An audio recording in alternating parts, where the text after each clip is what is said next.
it comes to process, I'm a big proponent of building in a cumulative way that kind of adds up to the final result. And one of the things that you've probably all seen at some point is, have you ever watched a video on Vimeo and the first 30 seconds of it is the greatest thing you've ever seen in your life, and then the last 30 seconds of it kind of sucks and it just like doesn't have that attention to detail that it had before? Obviously, there's many scenarios that this can happen, but one of the reasons that that happens, that's pretty frequent, is someone starts out, they start animating shot one, and they put every bit of energy and strength they have into making shot one the most beautiful thing that they've ever seen. And then they move on to shot two, and then shot three, and shot four.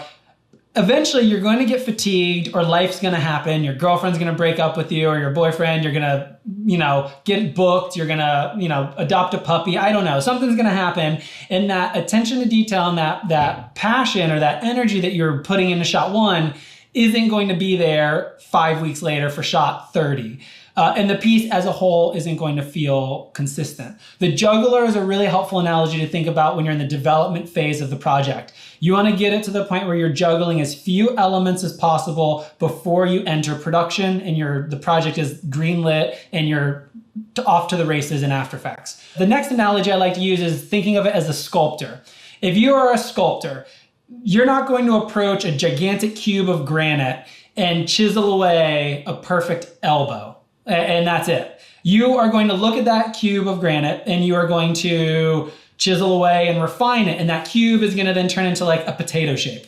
And then you're going to chisel away again. And that potato shape is going to turn into something that's like somewhat anatomically accurate. And then you're going to chisel away and then it's going to become anatomically accurate forms. And then chisel away and then it's going to be smooth. And then you're going to work on the details and this and that. And the very last thing that you're going to do is chisel away and make that nice elbow or the nostril details or the waves in the hair. That's going to be one of the last things you do. And it's about a process to get to the end and making sure that everything is consistent and cohesive and works well. So when it comes to animation production, that same kind of thought process of like what a sculptor would do helps for animation. Because again, you could dive in and make shot one the best thing ever, but if you have 30 shots, is shot 30 going to be just as good as that? And so I can play these for you right now, but I typically will break the animation production down into a primary action, secondary action, and then the final pass. If you open up the primary action, this is only After Effects animation. You can see that the stars aren't animated, nothing fancy is going on, the type isn't animated. This is just the solid.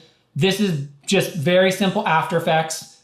I'm blocking out the camera move, and none of these things are animated. The purpose of the primary action is to take the edit and turn it into a very, very rough animation. Lots of stuff are going to be not animated or cutting on or just there for reference. It's kind of doing the bare bones approach of here are all of my in and out points, here are all the major moments. This is ultimately what's going to happen. And this is actually a perfect little section to see. You can see that here, this animation is really bad and I haven't even painted in the excess that is cut off by the artboard from Photoshop. And same thing, there's no hand that reaches in and grabs it. So primary action, if I just kind of go through this quicker, you can see the smoke isn't animated. This is really crude. It's almost all After Effects stuff. No bells and whistles, nothing fancy. The foot just cuts on, that's all it is. And I go through the whole thing. If we look at these hands, they move in on the y-axis and then just pop open. Very, very crude. And wait till you see the wonderful hummingbird. This is beautiful. Ready? Wow. No wings, crappy 2D cards. Look at that beautiful animation. But the purpose of this is the most important movement of each scene and figuring out exactly what that needs to be. And then if we go to the secondary action, you're going to see how that kind of continues. And again, no animation on Leonard Cohen here, nothing on the walk cycle. It is very much editorial, but it just does have some keyframes. And now secondary action becomes complicated because if you're referring to secondary action as one of the animation principles, that's talking about something that's supporting the main action. So I think one of the examples that gets used a lot is if a person is walking, the walking is the primary action and the secondary action is their arms swinging or something floating behind them or something like that. I try to use that same context here, where as we play through this, the animation is not as rigid as the fundamentals, but what you're going to see is now the types animated, the little stars are slowly beginning to be added in. We're starting to introduce some cell elements in there as well. And I'll just kind of scrub through. You can now see all of these objects are actually falling into frame. They're animated. They all have like moving shadows, things like that. Some cells in there. Again, you're seeing some of the edges on that arm. I haven't painted that in. When the arm kind of comes down and pulls across, you can see that there's a seam here. So it's very, very roughly working through it. And I believe there's going to be some really rough stuff in here as well. If I just scrub through, we now have the smoke.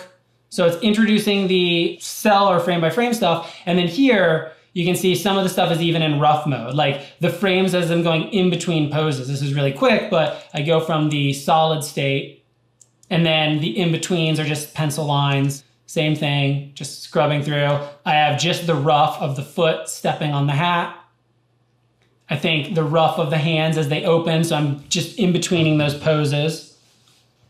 And then with the hummingbird, again, it goes to blocking out how the hands would work, then more After Effects and cell, and then figuring out a little bit more of this hummingbird's performance. It's much better than the previous version. And then same thing, now the flower is animated. So this pass expands upon the After Effects framework that was created. And then what it's doing is then adding in some of the elements that After Effects wouldn't be the right tool to solve. And I think this walk cycle is really funny. Hold on. He doesn't like dip down. I missed some of the poses. So you can see this is really, really still very bad animation. But the purpose that it's serving, kind of similar to the animatic, is if this can work or hit its marks in the ugly version, the pretty version is going to be great. So that kind of adds to that process. And using the hummingbird as the example that we were just looking at, how we saw it from like After Effects cards with no wings, that then ultimately becomes, with the frame by frame work for the wings, and then all of the multiples and like in-betweens that are added in on top of the After Effects work as well. And so by having that process, one of the things that it does is it ensures that whatever it is that you're doing, it's consistent from the beginning to end, which on a long format piece is really important. And it helps you from burning out. You get to objectively look at something and go, I'm just doing the primary action. It doesn't need to be perfect. I just need to get the in and the outs and maybe like the meat of that scene. And then from there, you move on and you're going to be able to revisit it.